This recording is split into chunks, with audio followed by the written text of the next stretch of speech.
focusing on the needs of the community. Now, community can be defined quite broadly because it would include, our ideas of a sort of traditional indigenous community, but it would also could include an organization, a political party, perhaps something like that. It could include an interest group, so a group of people interested in making sure that isiXhosa is taught at schools, or whatever the case may be. So it could also just be a group of people who have common interests and not necessarily determined by territory. It can be, but it's not necessarily the case. Research, engaged research, when you're engaging with the community to do the research, the benefits need ideally to be able to accrue to your research participants. Or if the benefits are going to be for a broader community, the broader society in general, the participants still need to be able to say, yes, I know that we're not going to be benefiting from this research, but we accept that it's going to be beneficial to other people. Therefore, we are happy to go ahead. But most importantly, when it comes to engaged research, is that the research topics and questions themselves should not be formulated by the researcher, but should actually be workshopped in conjunction with the community, whatever that community might be, and should reflect the priorities and the concerns of those community members. It's very important also that before the research commences, the community and the researcher are very clearly aware of what they're expecting from each other. The community needs to have voiced what they are expecting to get out of the research. And the researcher also needs to make it very clear to the community what they are expecting.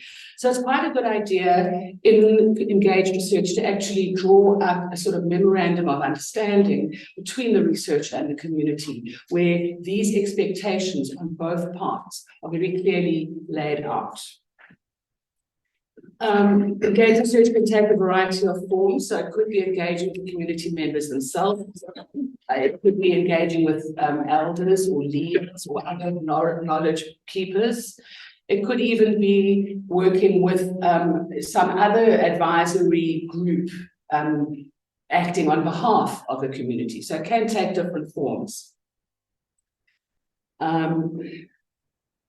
Engaged research should very much flow in two directions. So in an ideal situation, it's not just that the researcher is extracting knowledge from the community and then getting their PhD or writing the article, whatever the case may be, but there should try and be some kind of skills transfer.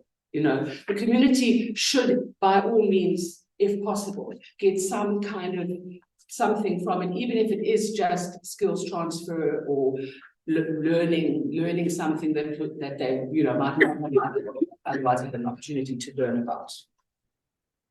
Okay, so I have put it in place probably about a year ago, but it's been fully functioning on the Rhodes ethics website for not so long. But I now have something in place which is called scoping approval, which means that if you or if you're supervising a student wants to engage research, and you know that you can't just go into the community without some kind of ethics clearance, but at the same time you can't apply for ethics clearance because you don't know clearly what your question is. You don't know who your participants are. You would like to workshop the methods with the people concerned, so it's not actually possible to do a formal ethics application. You would go to the Rhodes ethics website. So we just click to the next one. You need to scroll right down, as this is a very long page.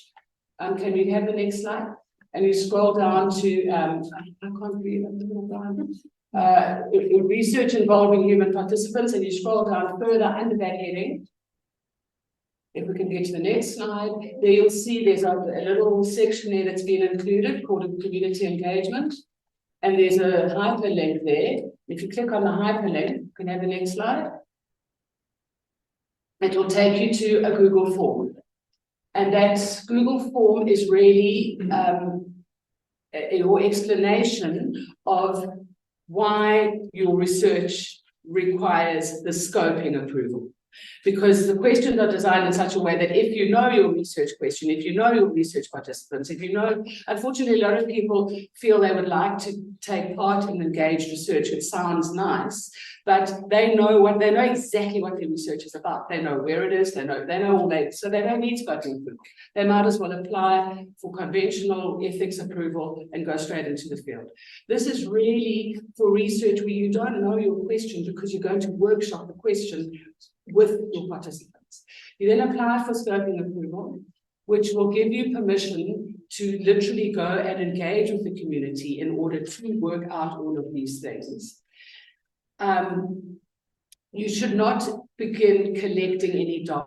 That is the important line that should not be crossed. So this gives you scoping, gives you approval to go into the field, interact with people, design your study, etc., but not actually begin collecting data. So it's a 3-month approval, but if you need longer, I'm happy to extend it. I've made it 3 months because I feel it needs to be quite short, because as soon as you know that information, you then need to apply for ethics in the normal way. And when you are doing the scoping, you would apply all normal ethics, you would inform people of what you're doing, right? And get their permission. And if they don't want to take part, that's fine. So you would still go through all the other ethical considerations that you would go through, even though you haven't been through a formal ethics approval process as yet. So as soon as you know all that information, you apply for your normal ethics approval and it goes forward accordingly. So I'll hand over to you. Sure, thank you. Well, good afternoon, everybody, and it's nice to see some familiar faces and be back with you again. I'm going to take a kind of higher level view of engaged research and ethics. Janet is clearly the person who knows the most here about the processes at Rhodes. So when you ask us for questions, fortunately, they will all go to her.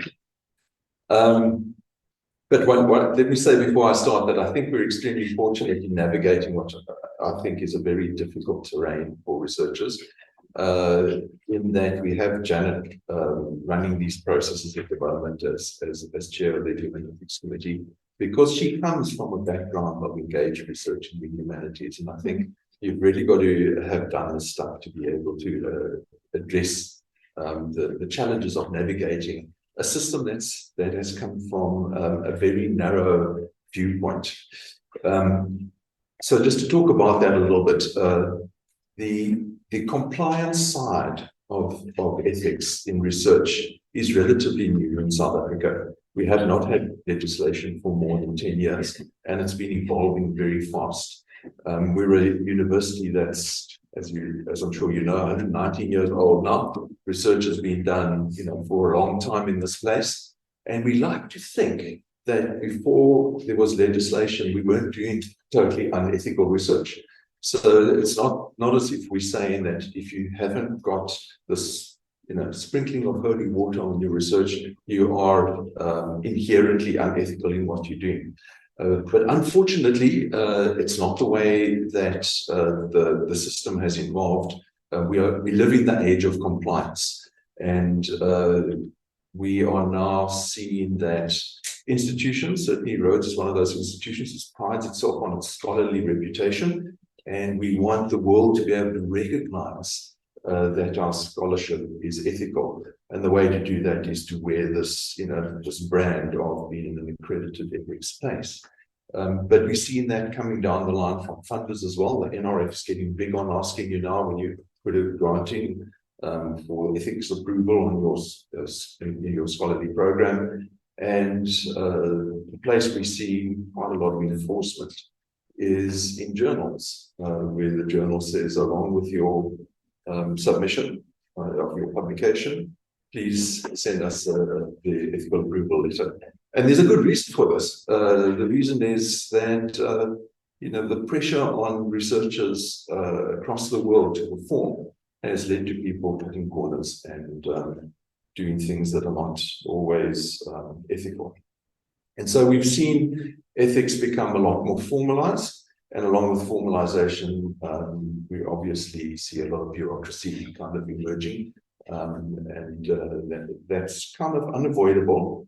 But what we have to try and do as an institution and as individual researchers is navigate it in a way that's meets with the compliance, but is the least painful, obviously, to us, but also the least provides the least interruption in our research design and in our research operations. And so, I mean, my punchline for today is that Janet can't do this on her own. I'm plugging for you. Yeah. The only way that we're going to be able to navigate these things well is for people doing the kind of research that's bumping their heads against, limited rules, to be involved in reviewing the limited rules, in evaluating, ethical processes. So unavoidably, you need to get yourselves involved in the ethics process of the institution yourselves. That is the only guaranteed way that you are going to swing the whole process and the whole view of the way we look at ethical scholarship in the direction of engaged research. The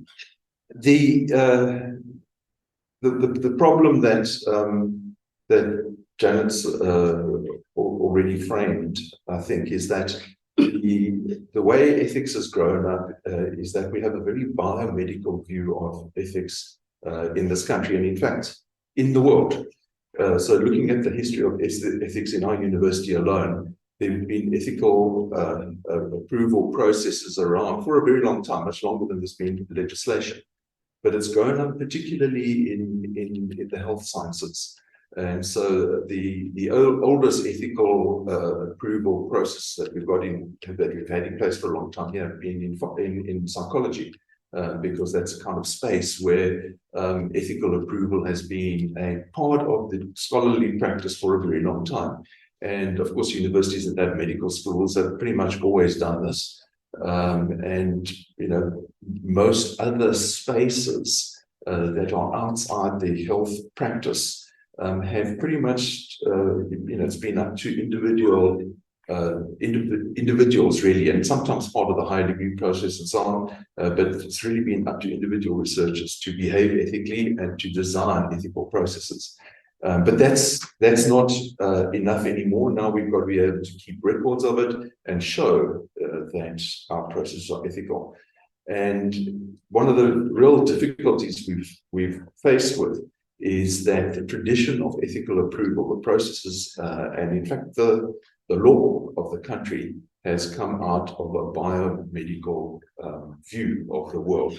And so we have sometimes a very, very poor fit between the kind of methodologies we want to use as researchers and the kind of view that created the rules around ethical approval processes.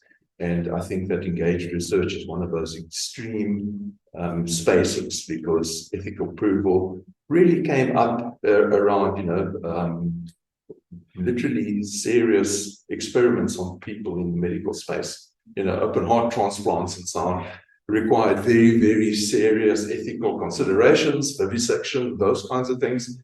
And, if you ask people what cosmetics they like, it's really not that serious. But when you put the same framework down, it starts looking very bureaucratic. So that's the kind of space that we have to navigate.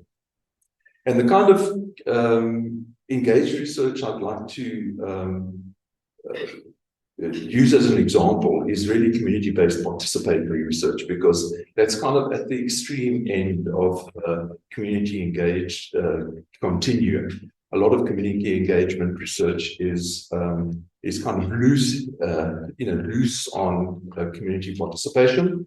But if you go into what's been commonly become known as CBPR, the community-based participatory research, it's really where we are looking at scholarship from the point of view of the community participants as peers rather than as participants. So we used to always talk about healthy community engagement as mutually respectful and mutually beneficial. It was our kind of litmus test. if there was something in it for both sides, and it was a mutual respect for both sides, we weren't doing things to the community or using them as subjects, we were working with them, then we were happy that we were doing very ethical and healthy community engagement or engaged research. But if we want to do community-based participatory research, where the community really belongs to the research program and owns the research program right from the design phase, the kind of issue that Janet was talking about, where you haven't designed the research yet. Strictly speaking, you shouldn't be talking to anybody that might be providing you with data. How do you kind of get tentative approval to go and talk to them and so on?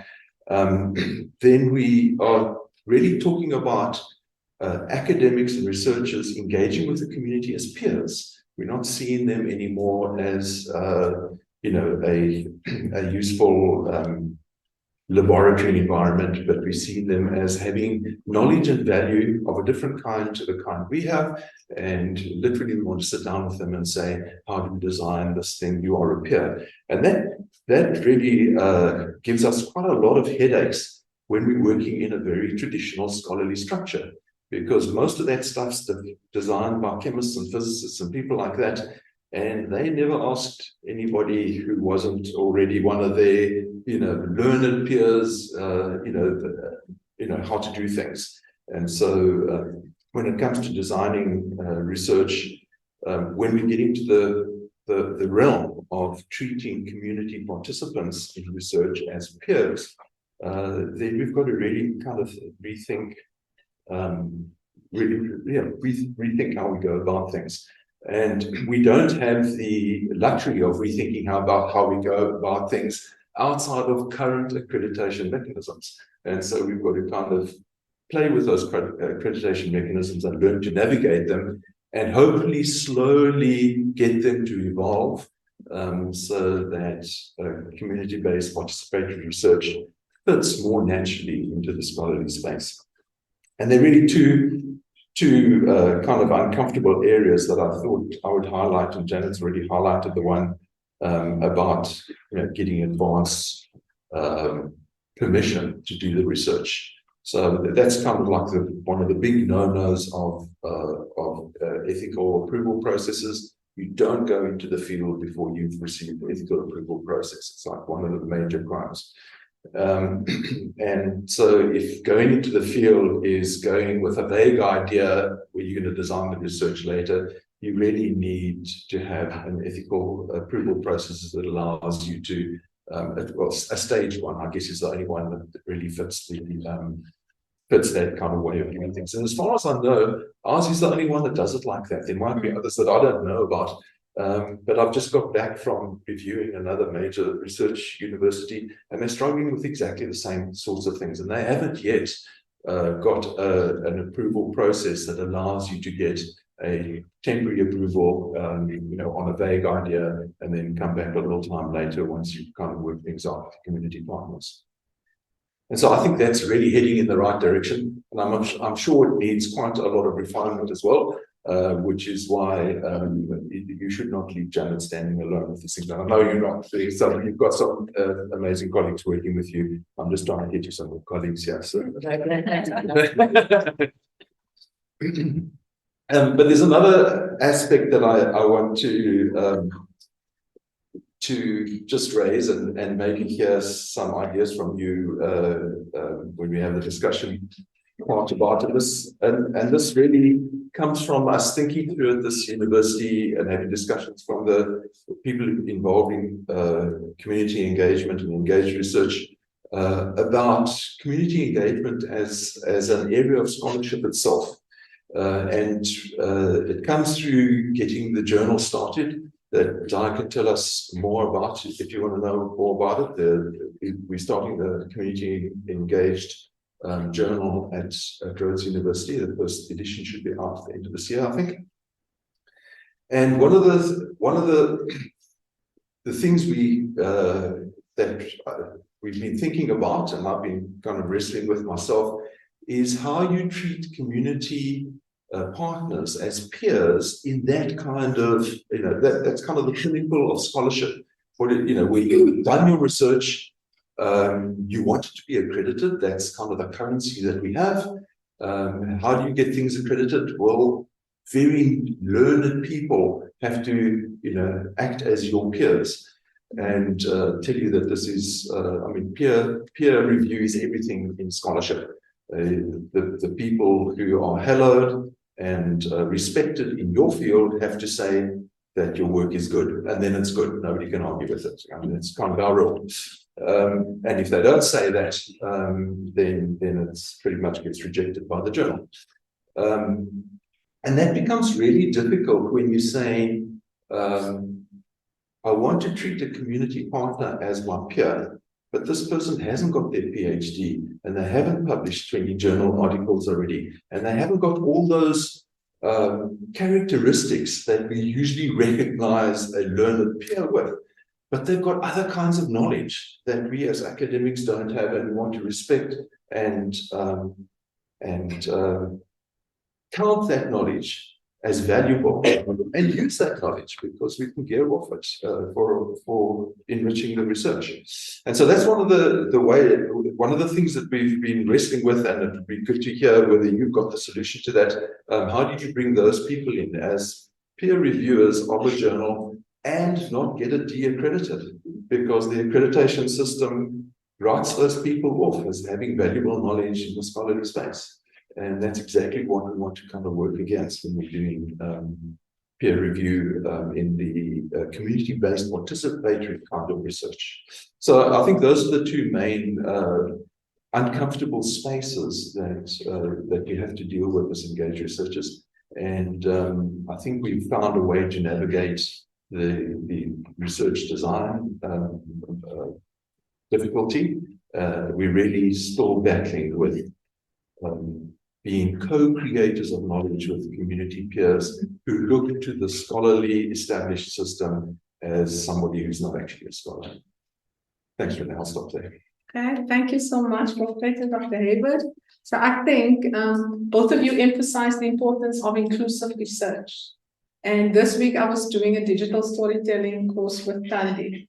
And part of the final assessment is to make a video where you tell a story. And then I decided to actually do my story on moving from a traditional academic and researcher to an engaged one.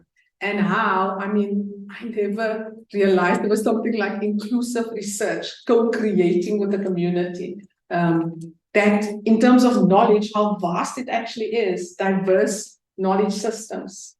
Whereas before I relied heavily on academic knowledge as my base or my understanding of the world and everything else. So yeah, this, landscape of engaged research, it's been for myself also a journey of learning and unlearning lots of things that I was taught over the years from school, at university, and now inclusive research and valuing all forms of knowledge. So thank you so much to both of you. I think it's been very insightful to all of us, understanding engaged research, ethical processes at Rhodes. And I'm sure there are some colleagues joining us online as well that might also have some questions to ask Janet and Prof. Clayton as well around this. So I think we'll open the floor up for questions. Tans, I'm not sure. We can also then, if there's anyone online, you can maybe raise your hand. And then let's take 2 or 3 questions first round. So you've got a question here. Okay, let's start with you, Clayton. So, thank you so much for this really engaging discussion.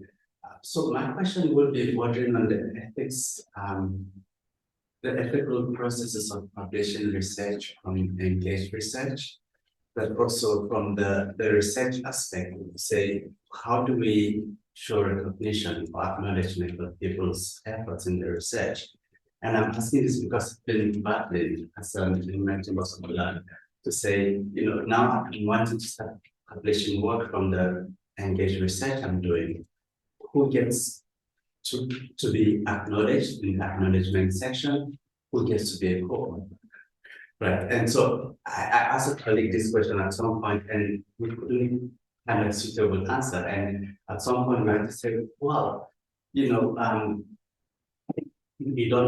have your research participants as co-authors of the paper. And then I said, but they're not research participants.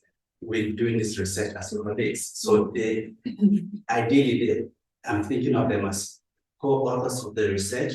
And so then we moved from say, okay, we're collaborators in the research, but are we collaborators on the paper? So, I don't have the answer, and I've not submitted that paper because I'm still not sure who should be a co-author and who should get acknowledgement. And interestingly, 2 days ago, a colleague from Wits also wrote to me asking a similar question. And she said she's involved in this research with a mining community, and she has about 100 people that she's worked with as collaborators in the project. And now she's working on the paper, and she's not sure if she's to add 100 people as co-authors or to acknowledge them. And so my short answer at that moment was, well, I've seen a paper with about 100 co-authors. But, we're now moving to say, have they contributed to the paper? Not just the research and the data. Have the 100 people been able to review the final paper that was sent to the journal? Because the journal will ask, have all co-authors created this? So my question to her was, will the 100 people have gone through all the paper and have they consented that yes, they put their name to this paper as co-authors? So, and I said, and I did tell her that I'm attending this meeting and I'll try to ask this question because I'm struggling with how to actually proceed with that. Because I'm thinking of, yes, with collaborators, and then there is a paper aspect. Do we collaborate on the paper or do we acknowledge? I don't know. So that's my question. Thanks, Gabriel. Look, I know scientists, they have a lot of collaborators. A lot of science papers have a lot of collaborators. 100 is really a lot. But if you really feel you have a case for them as really being collaborators in the research and in the write-up, right? So it's not just the data collection. It would also be the analysis, the interpretation. If all 100 people have really had a hands-on involvement of all of those stages, there might be a case to argue with the journal. I tend to feel that perhaps when it comes to not just the data collection, if you're being more inclusive and thinking about analysis, interpretation, actual expression, you might actually be able to narrow it down to a bit less than 100. But I would say, if it was me, I would put, if it was me and I really felt that those community members, 5, 6, 10 of them, had made absolute contributions to the production of the article, I would put them all down and I would fight it out with the journal if they had an issue with it. That's my advice. I don't know what the it would depend, I'm sure, on the actual journal concerned. But if you could put forward a real case that all of those people were actively involved in the paper at more than just the data collection level, then I don't think anyone can say that you can't include them as collaborators. So then what happens to the anonymity of the for example, people are already signed that thing that says, I'd like to be kept anonymous, but still they contribute to the whole process. So how would you go? Well, that would be up to the participant, collaborator, each individual. They would have to say, I want to be anonymous, or I want to be acknowledged as a participant. As a collaborator. There's no way you could impose that. There would have to be a case-by-case basis with each participant stating whether they prefer anonymity or inclusion as an author. And I think that's a really important distinction. You cannot be an anonymous producer of research with integrity. It just doesn't exist. You get to choose to be anonymous if you're going to be a research subject or a participant only. But if you're going to be an author, so one of the things we are seeing now, and it relates to the multiple authorship as well, is that a lot of universities are moving beyond an office of research ethics and setting up offices of research ethics and research integrity, and seeing research ethics as part of a bigger integrity question. And one of the and there in publishing, there have been a lot of research integrity questions asked around things like plagiarism, obviously, but self-plagiarism has been a really big thing where people are churning out multiple journal articles that pretty much say the same thing to try and get their, to beef their CV, things like that up. One of the other ones that's been questioned a lot is a supervisor insisting that they're on every paper in their group, even if they're not really participants, but if they're like the executive supervisor providing the money or something like that, but haven't really participated in the direct research or the paper writing. That's really starting to be called out as research misconduct. You did not put your own intellectual work into that. Usually when you're working with, a supervisor works with a student, you do put your own intellectual work into that, and money is not usually counted as, intellectual currency in that kind of sense. So those kind of integrity questions have been, some of those practices have been rife for many decades, and they've been called out in terms of, is this an integrity issue that we need to take up? And so, I mean, I've seen many papers. I've come from a background in the mathematical sciences, and in physics particularly, 100 authors is no big deal. That's, people who are working on the large Hayward collider, and those sorts of things. Their papers always have 70 would be quite a lean authorship list, there've been questions asked about that too. Do all of those people actually participate? I mean, we've asked questions in this university. There are a number of people who support research because they're instrument scientists, and the research would never happen without their skill and participation in running samples. Are they an integral part of that research? Well, absolutely, of course. Should their name be on every paper that uses that instrument? Well, now you're starting to get into, did they help design, the experiment? Did they, what did they do? Did they at least proof the paper before it went out? What role did they play? And it's an individual research integrity question that you have to answer and feel comfortable with yourself.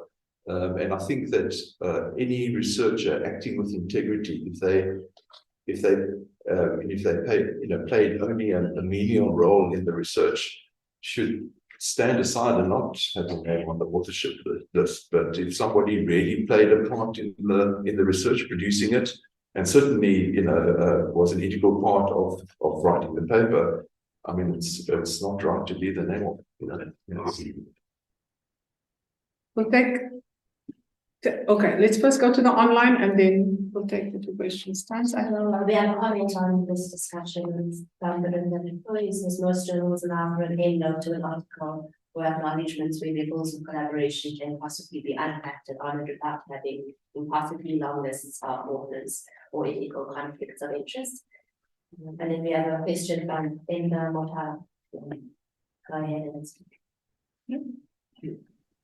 Hello, do you want me to come in or not? No. Yeah, you can go ahead, Enda. Thanks very much. Thanks very much to begin with.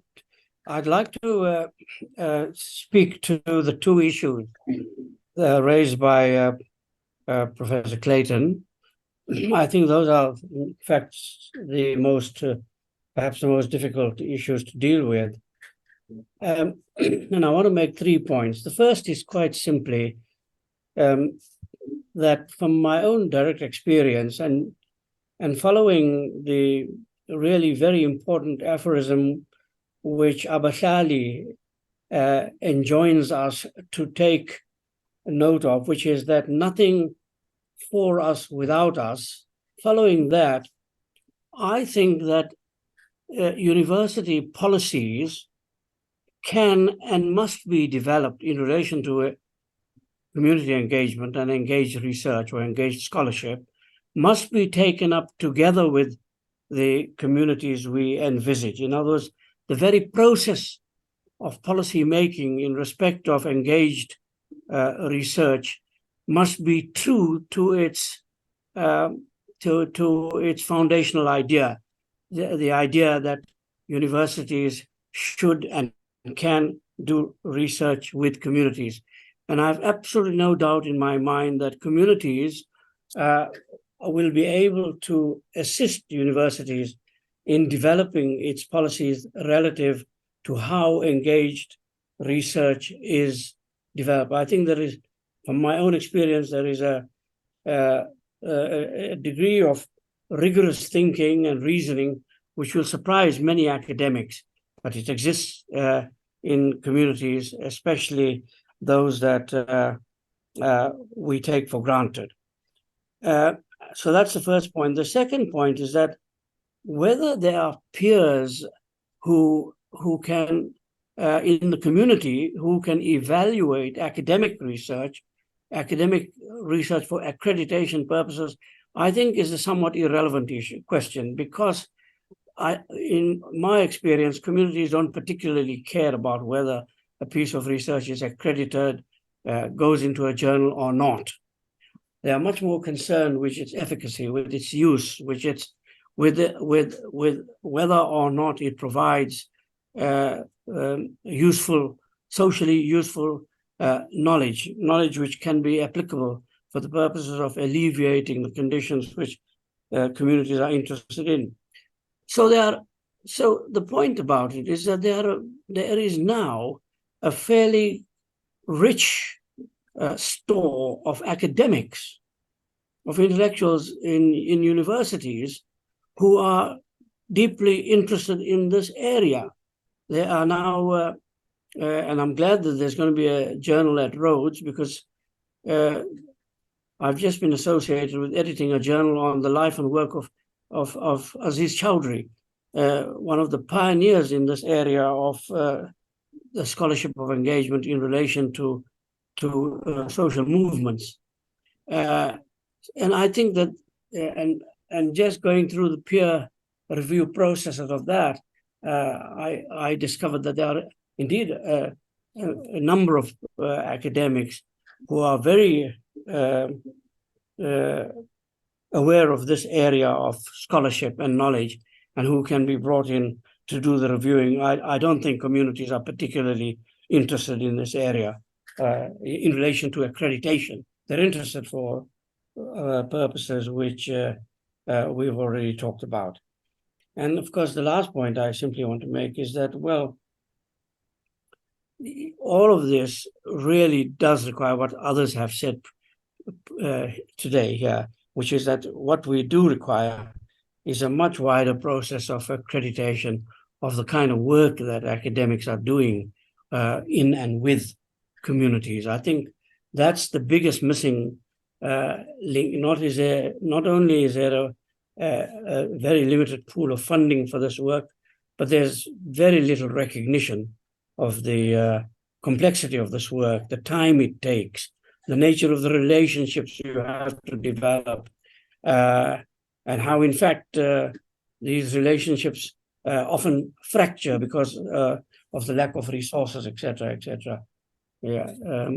So, yeah, I hope that's a useful contribution. Thank you very much, Linda. I'm not sure if you have some thoughts to share. I mean, it's just lovely to hear somebody with the experience of Edinburgh speaking on these issues. And I do buy the argument that a lot of times the community partners find the publication that comes out of that irrelevant. It's not what they're in for. However, it's the stock in trade of the research partner, the academic partner, and it's still something I think we have to think about. One of the trends that we've seen, which I think is a very positive trend, increasingly from funders, is that researchers have to start talking about the impact of the research rather than just I've got 10 publications. The bibliometrics have ruled. So your H factor, all those sort of things are being challenged now. And what is this stuff? What is good? That book? What are you good? Chris Brunt's book, yeah. What are you good? What are you good for? And so we are increasingly seeing, particularly from funding agencies, people being required to think through what the impact is of their research. And I think that comes through very much with a lot more integrity if the researcher is not the only one evaluating the impact. If the community partners are jointly evaluating the impact, then I think you get a very legitimate measure of the impact of that work. So while I absolutely hear Enver and respect his view, I think there is, to a certain extent, it's unavoidable to involve a community partner in a publication if you're going to be evaluating the impact. Yeah. Thank you for that, Prof. And maybe for some of us that are interested, Prof. Chris Brunk is a retired South African academic and mathematician, and he wrote a book called The Soul of a University. A graduate of this university. Yeah. Get to say. Yeah. And in there he said, institutions of higher education must ask themselves two questions. The first one is, what are we good at? And obviously from a Rhodes perspective, as a research-intensive university, we're very good at publications. But he's saying the more important question is, what are we good for? So you're very good at research output, but how does it address or contribute to addressing societal challenges? And that, if you're interested, yeah, that's a very good book to read. I think we'll open up to two questions of everyone inside, and then turns, because I saw David and some others questions there, then we'll get back to the online. Questions that go back to the Yes, absolutely. So one is just the simple straightforward yes or no. I'm assuming that if you're applying for scoping approval and as a student, then I need to have gone through HHCC. No. Because that's one of the other things, to go through the normal exposure check and have gone through HHCC. No, not at all. Yeah. Because I mean, the same applies. It would be as impossible for them to write a research proposal for high degrees as it would be for them to apply for. I mean, they don't know. Right. I thought that would be the case, but I just wanted to check. And then the other two more complicated questions. The one is around service learning and research. When you service learning research, this is something that I'm looking for development honors course. Service learning becomes research when you intend to publish from it. When you're going to use the data collected from the service learning to publish. But as I understand it, if so I mean, this is why I think especially with students, so with honors, especially honors students actually. So if I have a course and I have honors students and they go and they do some service and then they reflect on it and write up, then it's not.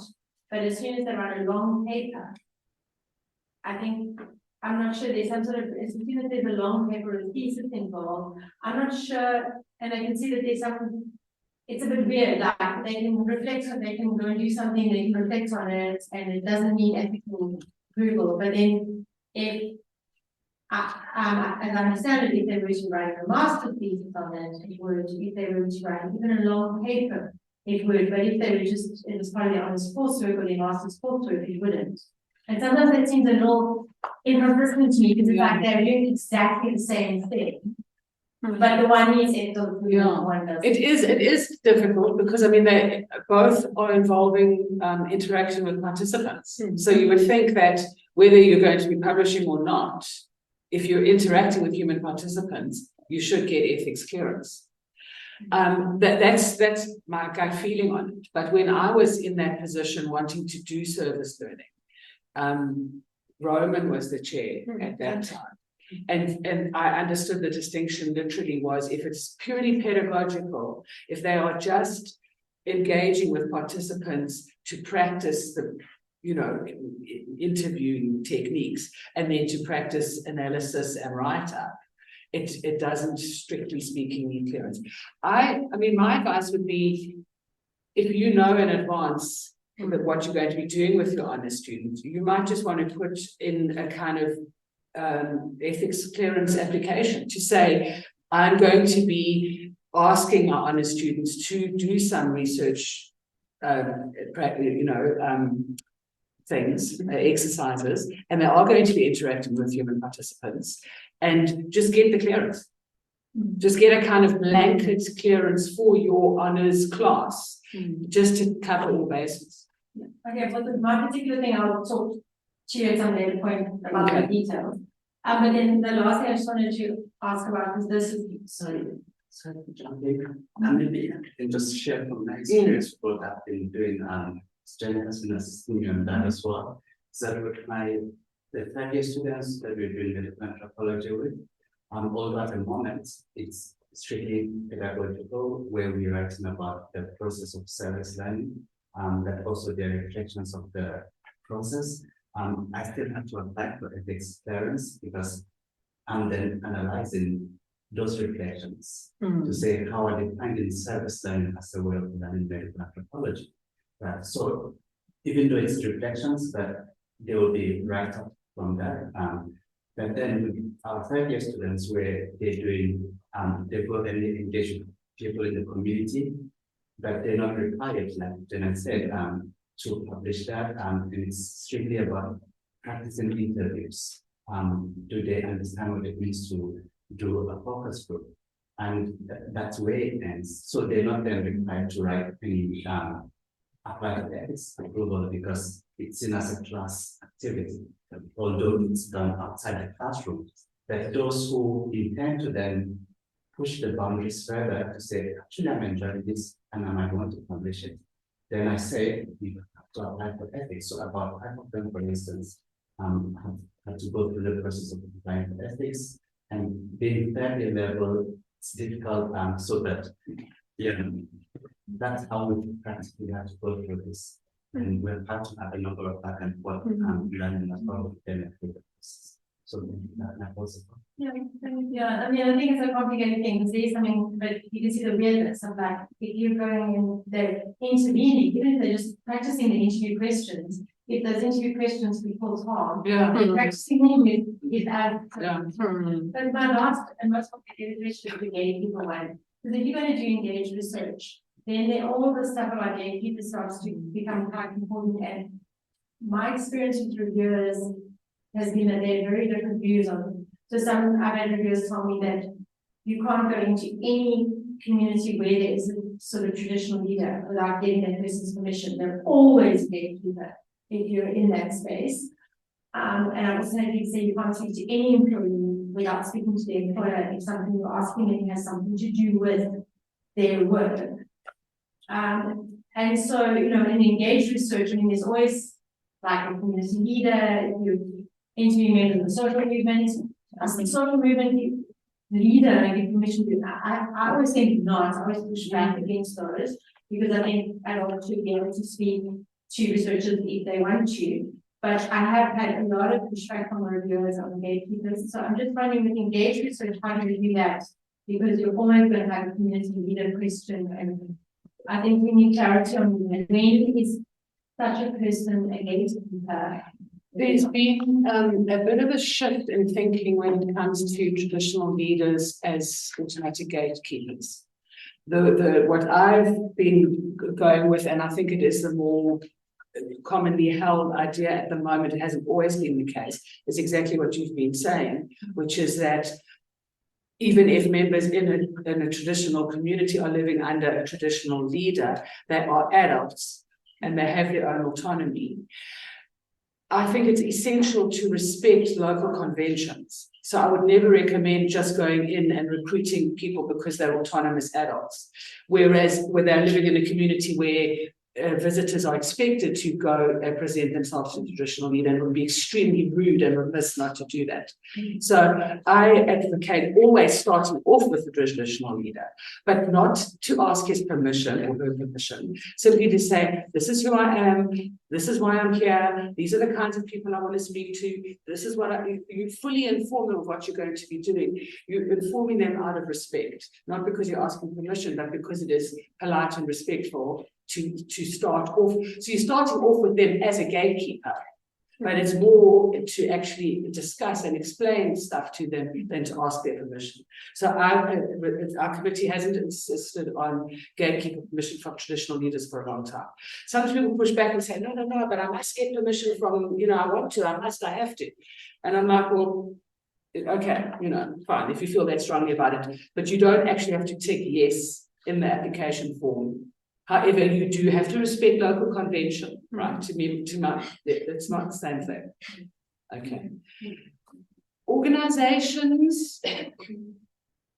So there again, it's a case-by-case basis, because there's always going to keep a waiver. So if you want to do research amongst the waitrons of a particular restaurant, because you have heard that they don't get paid, they only get paid their tips, right? So you are recruiting them because they work for that restaurant. You would request gatekeeper waiver and say, I request gatekeeper waiver because the nature of my study means that the owner of that restaurant is liable to block my research. Therefore, I'm requesting waiver, and I would grant waiver in a heartbeat, right? Or if you say, I'm interested in working with people who work on game reserves, I'm going to be working with people who work on 3 or 4 different game reserves, and I'm recruiting them because I have a contact in the community where many of them live, and I'm going to be accessing them not through their workspace, but through other means, and they're not necessarily all at one game reserve or all working for one employer. Then they are not being recruited because they work for that place, for that person. So it becomes problematic when all of your participants are working for the same employer or the same organization and they are being recruited because they work there. Then it does become tricky, and you probably would need gatekeeper permission. Or if you have a good enough reason to request waiver, yes. Yeah, but I mean, waiver has to be a good reason. It can't just be, oh, it's a hassle to It's got to be this. The gatekeeper would probably block my research, and then I would never block the waiver. I mean, because obviously the point is to facilitate the research, and if the gatekeeper is going to block that, then you would give the waiver. Well, the hassle thing, I get that. Yeah. But also, like, for example, one of my students is going to have to eliminate municipality from her. Unfortunately, they will not be eliminated, not because they disapprove, they just choose someone to do it. So that's, the hassle thing is not a joke. No. That's the reason you might want the waiver. It's just because the organization can't do that. No, we understand that. Sure. Maybe just to add, Sally, on with my research, I also deal a lot with the municipalities. But what I've been finding is dealing with the district municipality has been easier for me, honestly. So for, because I look at integration of disaster risk management into development planning. So if I deal with Sarah Bartman and then I get permission from there, the 7 LMs actually falls under the district. So I've been using that route, and that has given me a foot in the door into the local municipalities. Yeah, so it's, there are ways and means around it, but I found them, engaging with the district, and there was a quick turnaround. And it's right, because then you get a lot of gatekeepers in one, killing a lot of birds. Exactly. So I can do 7 of them just with 1. So there are ways and means around it. Pika, I'm not sure if this is a follow-up or it's something else. No, it was just to open what she was saying. Okay, then I'll hand over to you, Jono, if it's just an add-on. Okay, Pika, you can go. I think we also need to pay attention to the risks where the research is concerned. Where there are community leaders.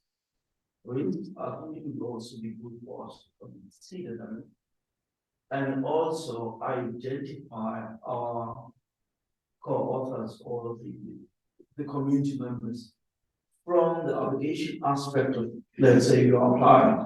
Perhaps we do that umbrella type of obligation whereby the community members, they become part of the addendum of, Yeah, so you're saying if you do a scoping exercise and you identify there your participants and in fact who your community stakeholders or collaborators are, would you include their names in your application? Yeah, no reason why you shouldn't. There's a possibility there to say, yes, I'm collaborating with a local collaborator, and these are the names of my local collaborator. You can add as many as you need. Can I just speak it? Oh, it's adding to this? Joe, no. Huh?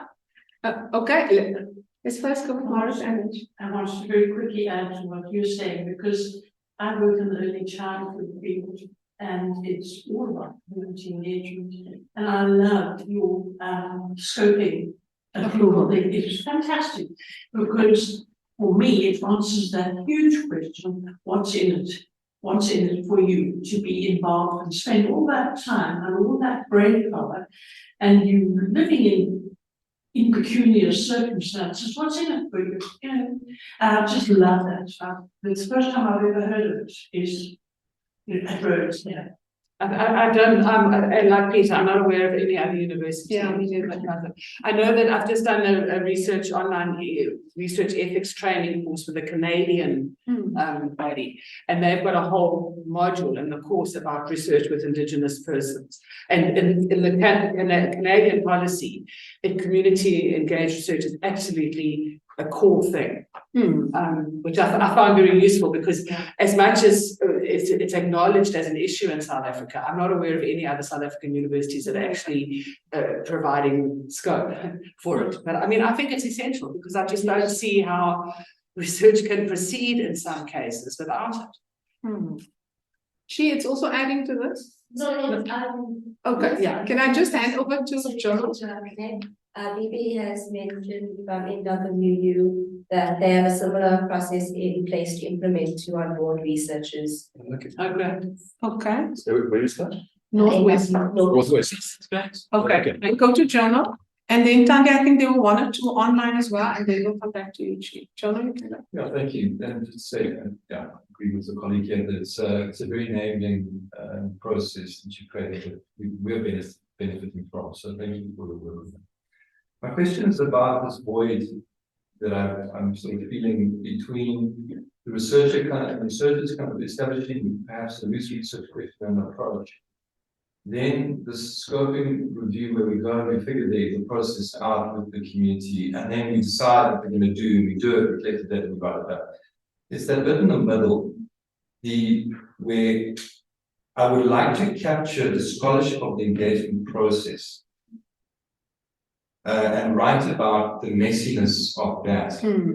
But I can't do it because I can't collect data because I've just got scoping clearance. So with that, is there scope then to say with the community partners, right, I'd really like to write this process up. Could we apply for ethics retrospectively with the agreement from the community? And they still participate in that, as we've talked about here. But I think the scholarship of the engagement process is something that in many contexts we need to understand better. I wonder what your thoughts on that. Yeah, so that is a very tricky one because we are not supposed to grant retrospective ethics approval. That is a sort of a blanket thing. You can't do it retrospectively. I have thought about creative ways of help people get around it creatively in 1 or 2 cases, but it's not ideal. It's more, when I have done it, it's kind of more damage control, really, rather than, you know. The only thing I can think of is, and I mean, I don't know, I'm sort of just thinking creatively here. This is not something that I can't in age rate might sort of have paroxysms on the floor. But I can't help feeling that if you have scoping approval and you're in a workshop, for example, and you want to record what's going on in the workshop, and you go through all the normal processes of saying, do I have your permission to record this, right? So you go through all the everyone knows what they're doing, and they give you your permission to record it.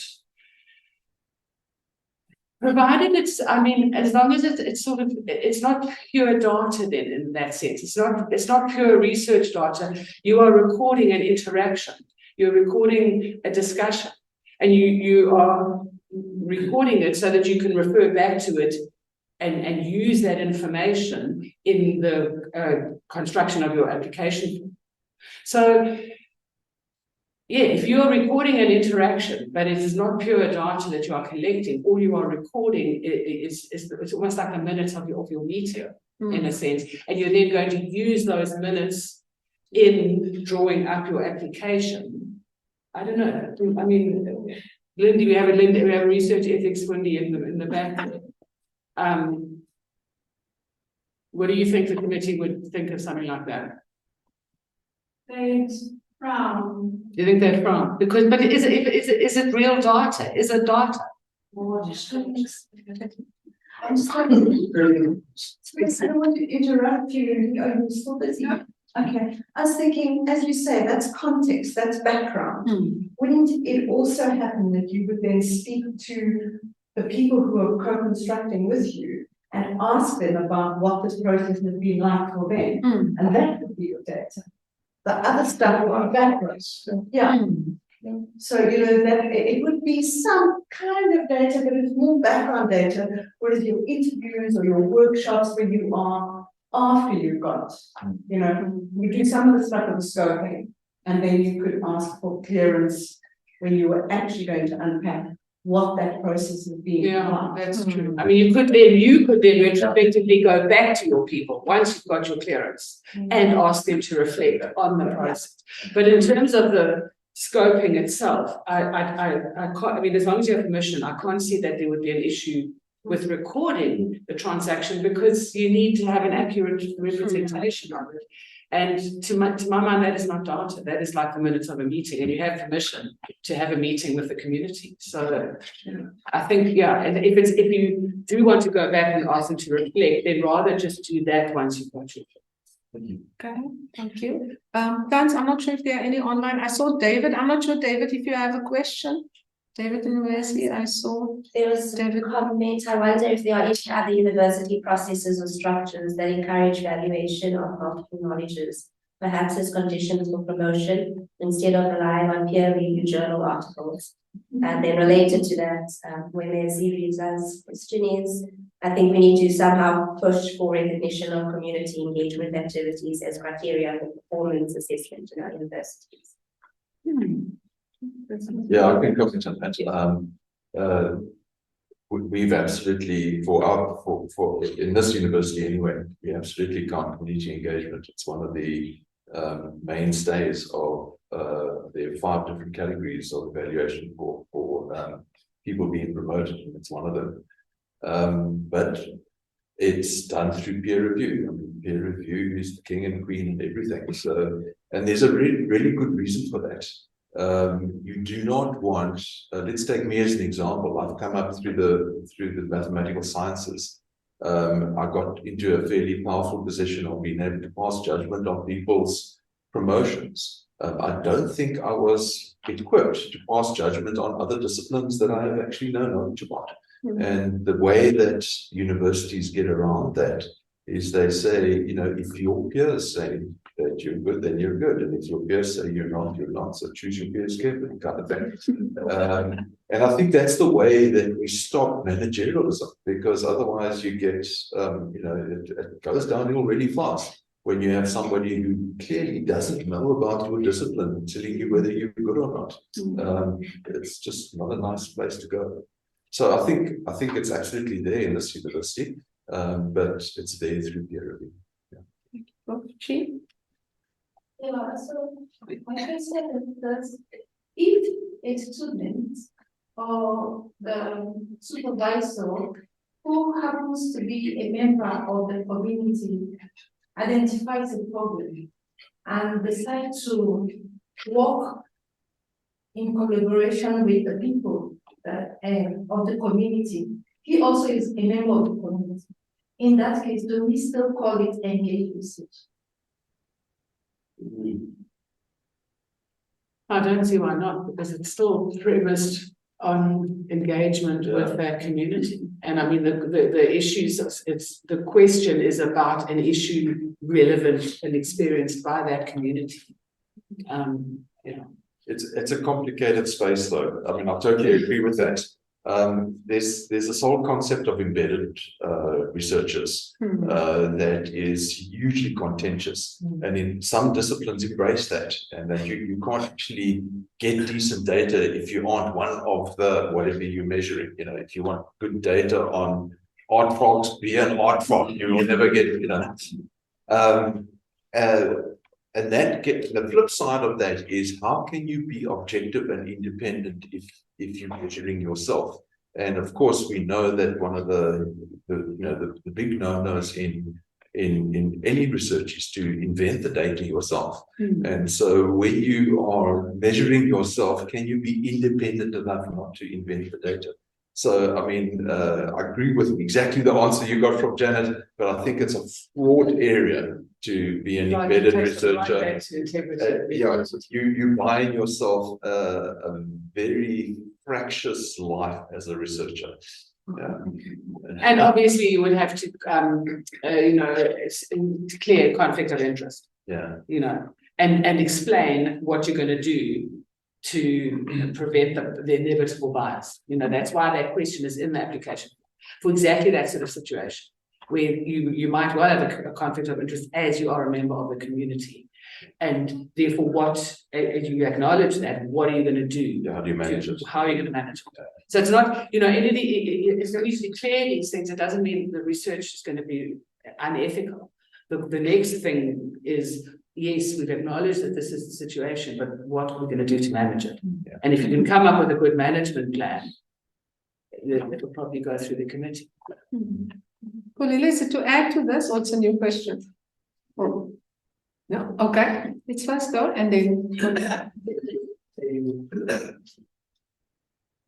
Thank you so much. The AYI, that's my name, from the ISEA, Institute for the Study of the Industries of Africa. I would like to start taking you back a little by a follow-up to, I don't know the names of people, forgive me. You mentioned something about traditional leaders. So I would like to add another strand of thinking in that it's getting them to know as leaders, which is what you will be getting from them. But now, in my view, the traditional leaders, they are, maybe that someone mentioned the issue of risk, but it wasn't taken further in the way that I thought. In some of the places where we do research, they are not stable communities. And I think it's important to go to the traditional leader who has got the knowledge of the area, who can easily tell you that in whatever you will be doing, avoid that street or that area, which is for your own safety as a researcher. And I had a PhD candidate who did ethnographic research. At a certain point, the traditional leader said, fine, now you cannot stay in the homes of those children. You can come and stay with me. So in that case, that was protection for the researcher. So now that in my coming here, I'm still new in the reviews research, I learned that it's more like the community, what is there for the community as well, and that partnership and the peer. So, yeah, that's what I think people need to think of, that it's not just the awareness of the leader that I'm there as a researcher, but also for you as a researcher, because you are not in your career. And the leader can also, as a rich informant, even though that can also be biased as well, because communities are now in fractions that who can best assist me in this. And the community leader can tell me that so and so does that. But now he can also tell you his favorites and not the rest of the people. That is comment one. Now the second comment, it's coming to the question of scoping, which was raised by the gentleman. That in your scoping, those early days in the research, you identify something that this is the one that but I think it was you are also going there And I believe as a researcher, you should be going. There are assumptions you do have about what's going on. And if those assumptions are quickly answered, then the temptation is to quickly document and write that. But now it's aeroplane brakes that are needed. That you control your excitement as a researcher that, yes, this is an important thing that's coming out. But just note it and wait for the right time for it. My last question is for understanding. I'm not sure if this would need me and maybe I know on the whole group, but I was just thinking now, in the past it has been ethnography and there are various forms of ethnography that are there. And now if you go to the area, there's an assumption that for me, there's good literacy practice in school A and school B. Nothing seems to go right. And then now I'm just curious, want to know why things are working in school A and not in B. Then I go to do the scoping to see if there is a research there. I don't have a question at all. So how do I go there? Do I go there as an ethnographer, the part of those people see, or how do I go about doing that process? And at what point do I have to apply scoping and follow? Because in some instances, you will find out that once you are there in school A, there isn't anything that comes any close to what you read, and school B doesn't, and therefore now you have to change the sites and maybe change the way of thinking. If I can just add with the scoping, because I've gone through it myself, and Janet is very detailed when it comes to that. She actually, like with me, she responded back to say, Rene, but I mean, you already have an existing relationship.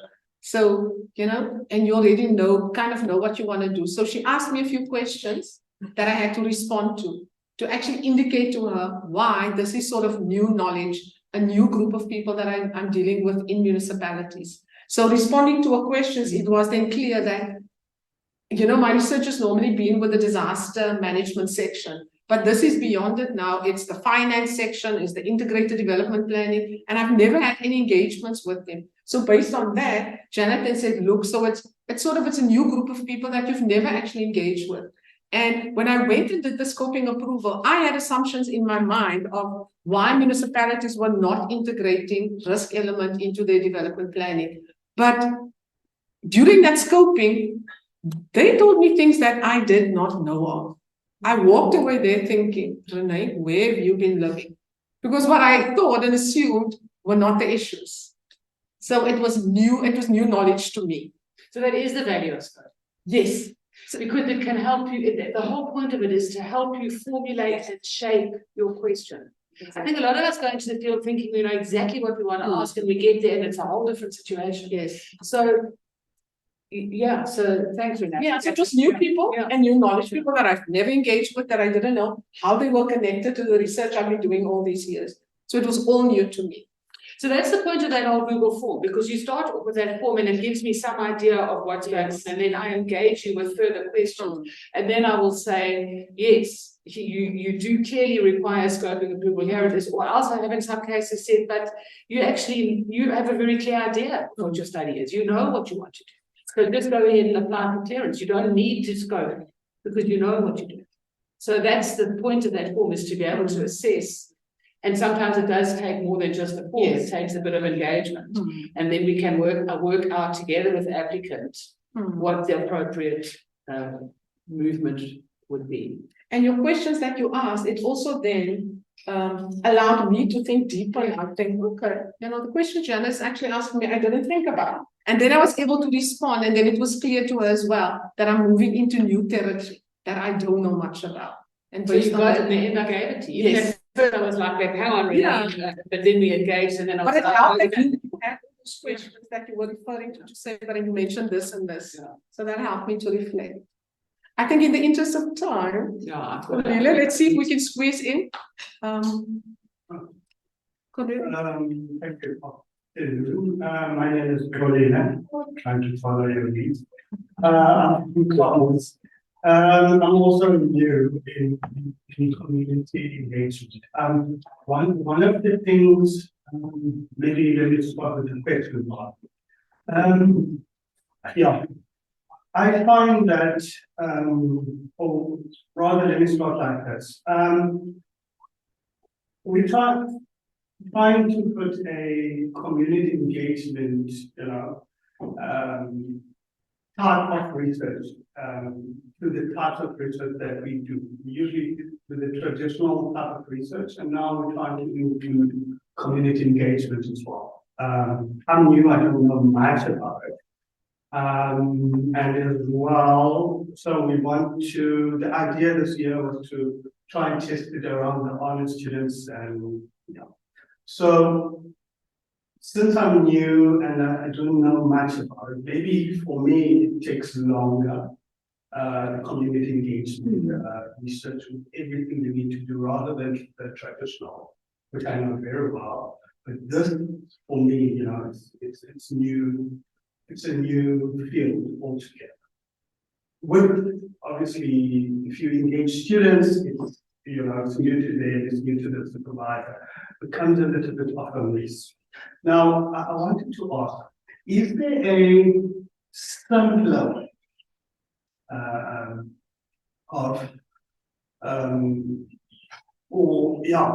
a simpler way of getting ethics when you are dealing with a situation like this? You don't know much, it's taking longer. If you're doing it at an honors level, it's 1 year.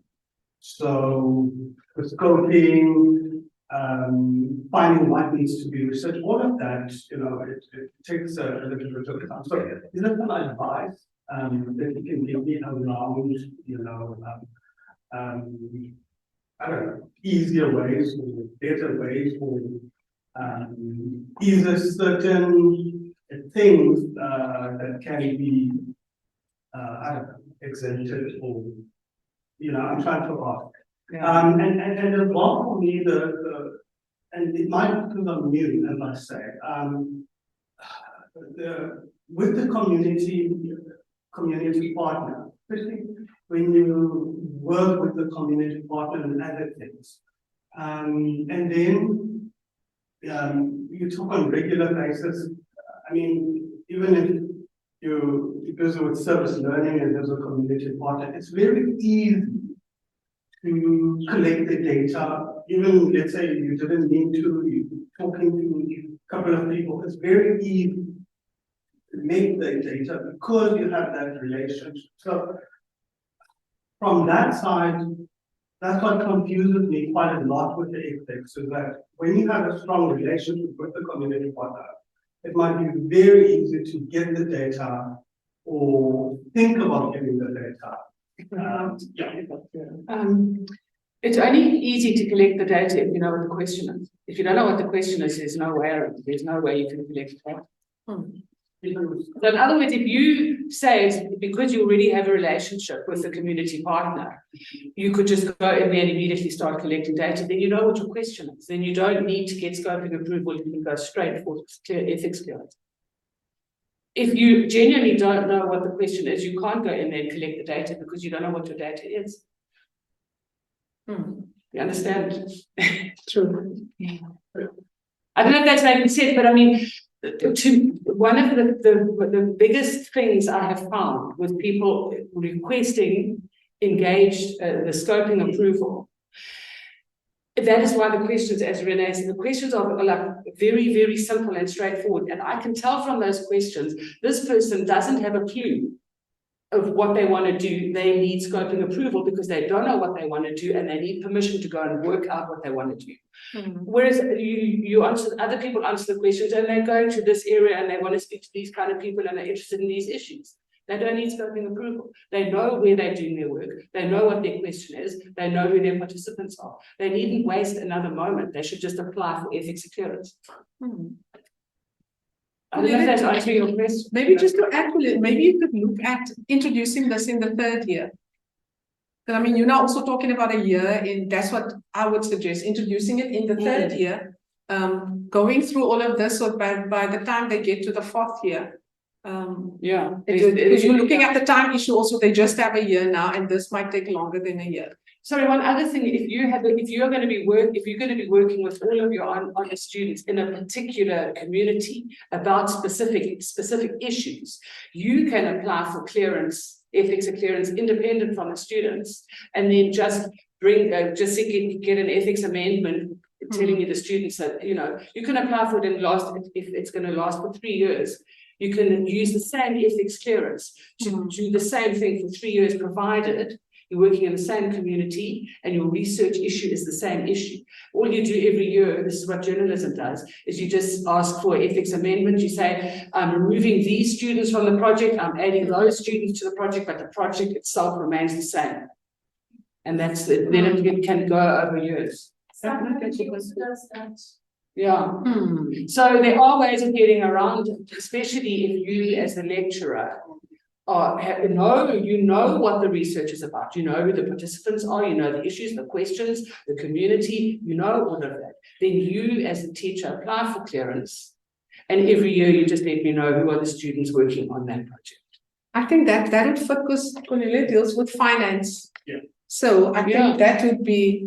You see, you don't need scoping. If you know who your research community is and you know what your research problem is, you don't need to scope. You just need experience to go and start collecting your data. And the 3-year one, or you can. I mean, you can request a renewal, as long as you are teaching this course and you are taking your students to the same community. You can apply for a renewal every year that project remains in the same area with the same participants dealing with the same issues.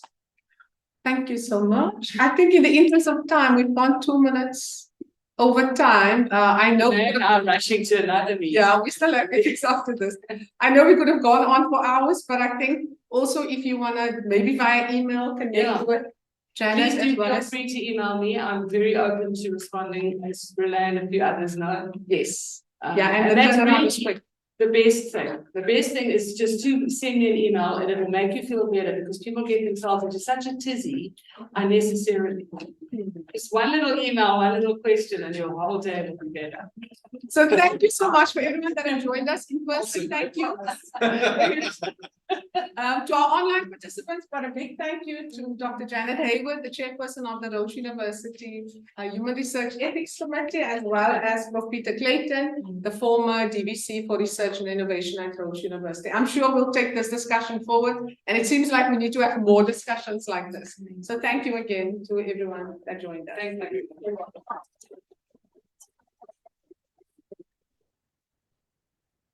Thanks very much.